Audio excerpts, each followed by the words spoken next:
하나님, 다시 좋은 날 아침을 우리에게 주셔서 감사합니다. 하나님의 좋으심을 따라서 하나님의 그 좋으심이 우리 안에 닿아서 우리에게 평화롭고 안식이 깃든 복된 날 열어주셨사오니 잘 담아 살아갈 수 있는 은혜를 허락하여 주옵소서. 다시 우리 앞에 주신 말씀을 귀 기울여 그 말씀 따라 살려고 합니다. 잘 헤아리게 하시고 담겨진 말씀 손발에 옮겨갈 수 있도록 우리의 걸음을 인도해 주시옵소서. 예수님의 이름으로 기도드립니다. 아멘. 신명기 17장 14절부터 20절까지 말씀 오늘 함께 살필 본문 말씀입니다. 신명기 17장 14절부터 20절까지. 내가 네 하나님 여호와께서 내게 주시는 땅에 이르러 그 땅을 차지하고 거주할 때에 만일 우리도 우리 주위의 모든 민족들 같이 우리 위에 왕을 세워야겠다는 생각이 나거든 반드시 내 하나님 여호와께서 택하신 자를 내 위에 왕으로 세울 것이며 내 위에 왕을 세우려면 내 형제 중에서 한 사람을 할 것이요 내 형제 아닌 타국인을 내 위에 세우지 말 것이며 그는 병마를 많이 두지 말 것이요 병마를 많이 얻으려고 그 백성을 애굽으로 돌아가게 하지 말 것이니 이는 여호와께서 너희에게 이르시기를 너희가 이후에는 그 길로 다시 돌아가지 말 것이라 하셨음이며 그에게 아내를 많이 두어 그의 마음이 미혹되게 하지 말 것이며 자기를 위하여 은금을 많이 쌓지 말 것이니라. 그가 왕 위에 오르거든 이 율법서의 등사본을 레위 사람 제사장 앞에서 책에 기록하여 평생에 자기 옆에 두고 읽어 그의 하나님 여호와 경외하기를 배우며 이 율법의 모든 말과 이 규례를 지켜 행할 것이라. 그리하면 그의 마음이 그의 형제 위에 교만하지 아니하고 이 명령에서 떠나 좌로나 우로나 치우치지 아니하리니 이스라엘 중에서 그와 그의 자손이 왕위에 있는 날이 장구하리라. 아멘. 어제 우리 신노희 성사님께서 갑작스럽게 고맙습니다. 죄송스럽고 고맙습니다. 괜찮습니다. 이제 목사님도 못 나오셨어가지고 마이크 잘 안 나와요. 그러니까 이 자꾸 녹음이 잘 안 될까 봐. 왕의 규례, 왕을 세울 때의 규례에 대한 말씀이 오늘 본문입니다. 이스라엘에 왕이 있어야 한다면 우리 하나님께서는 왕을 세우고 싶어 하시지 않았던 것 같아요. 왕이 있어야 한다면 백성들이 왕을 요구한다면 그 왕은 어떠해야 하는가, 어떤 왕을 세워야 하는가, 이런 규례가 오늘 적혀 있는 말씀이죠. 왕이 있어야 한다면 이스라엘의 그 왕은 무엇보다도 하나님이 세우시는 왕이어야 한다는 게 반드시 조건입니다. 하나님이 세우시는 왕. 왜 그런가 하면 하나님이 세우시는 왕이어야 하나님의 다스림을 받는 왕이 되기 때문이겠죠. 당연스럽게. 그래야 그 나라가 하나님의 다스림 안에 있는 나라가 될 것이기 때문입니다. 그러니까 그런 왕을 세워서 그 왕이 뭘 하지 말아야 하는가와 또 뭘 해야 하는가를 적어두고 있어요. 뭘 하지 말아야 하는가? 권력을 키우지 말아야 합니다.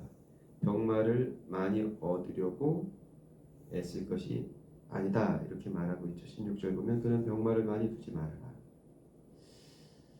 자기 권세로 성을 쌓고 그 성 안에서 자기 세상을 만들려는 그런 왕은 하나님께서 세우시려는 왕이 아니었던 거죠. 병마와 군사로 세워지는 왕이 아니라, 그래서 병마와 군사로 자기 권세를 세우는 왕이 아니라 하나님의 다스림 안에서 하나님의 권능을 입고 세워지는 왕, 그것이 이스라엘의 왕이어야 했습니다. 그래서 병마, 군사를 많이 세워 그것을 의지해 자기 왕국을 세우려는 왕은 적합하지 않았습니다. 병마가 모자라니까 다시 애굽으로 돌아가서 애굽에 말이 많으니 애굽에 있는 말 좀 주시오 하고 다시 종처럼 엎드리는 일을 하지 말라고 오늘 신명기는 말씀하고 있습니다. 이후에는 그 길로 다시 돌아가지 말 것이라 하신 말씀을 잘 따라 살아라. 이제 앞으로는 하나님의 다스림 안에서 사는 법만 배우거라고 하신 말씀이죠. 아내를 많이 두지 말라고도 말씀하고 있습니다. 아내를 많이 두지 말라는 건 미혹되지 말라는 뜻이죠. 저도 제 아내에 대한 일편단심 충성스러움이 있지만 우리 신가래 성사님 보면 신가래 성사님께서도 일편단심 그 충성스러움이 아름다운 것 같아요. 다른데 미혹되지 않도록 하나님 한 분만, 그러니까 아내를 많이 둔다는 건 그 고대 왕들에게 다른 나라와의 계약 관계를 통해서 정치적인 또 다른 세력들을 의지한다는 뜻이 아니겠습니까? 어떤 여인의 미모를 탐한다기보다도 정략적인 결혼이 많았기 때문에, 그래서 아내를 많이 두어서 또 다른 힘을 의지할 것이 아니라 하나님 한 분만 두고 하나님만 의지하는 왕이 되거라. 그래서 권력을 키우지 말고 미혹되지 말거라. 이렇게 왕이 하지 말아야 할 일이었습니다. 그럼 왕이 뭘 해야 하는가? 18절 보면 그가 왕위에 오르면 그 율법서의 등사본을 레위 사람 제사장 앞에서 책에 기록하여 평생 한 평생 자기 옆에 두고 읽어 그의 하나님 여호와 경외하기를 배워라. 왕이 제일 먼저 이걸 해라 이렇게 말씀하고 있죠. 요즘 우리 교회에서 필사하고 있는데 필사를 제일 먼저 끝내는 분들이 대부분 어르신들이죠. 한 평생 이제 나이가 한 살 한 살 들어서 어르신이 되면 이제 그만 일지가 아니라 평생 곁에 두고 곁에만 모셔두는 것이 아니라 승용차에 부적처럼 승용책 딱 얹어놓고 다니는 것이 아니고 집에 가장 잘 보이는 곳에 승용책 딱 얹어놓는 것이 아니라 곁에 두고 평생 읽어. 뭘 배우라는 겁니까? 여호와 경외하는 것 배워라. 그래서 형제 위에서 높아지려고 하지 말아라. 좌로나 우로나 치우치지 않는 법으로 살아라. 이게 왕이 해야 할 일이었습니다. 우리를 왕으로 세우신 하나님께서는 하나님께서 다스려야 할 세상에 하나님을 대신하여 다스릴 대리인으로 우리를 부르신 것이죠. 그러니 우리가 하나님의 다스림을 잘 받아야 이 땅 위에서 하나님 나라를 잘 펼쳐낼 수 있는 것이겠고, 하나님의 다스림을 잘 받는 첩경이 말씀을 곁에 두고 그 말씀을 찬찬히 읽어가며 하나님 여호와를 경외하는 법을 배우는 것이 있겠습니다. 오늘 하루 다시 우리가 그 법을 잘 배워 사는 복된 날이 될 수 있기를 축복합니다. 기도하겠습니다.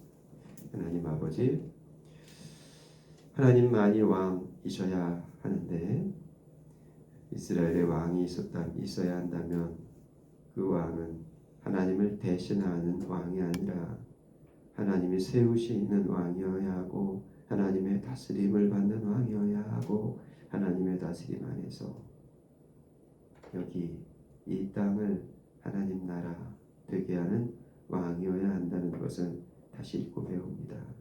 하나님, 우리를 왕 삼아주셔서 감사합니다.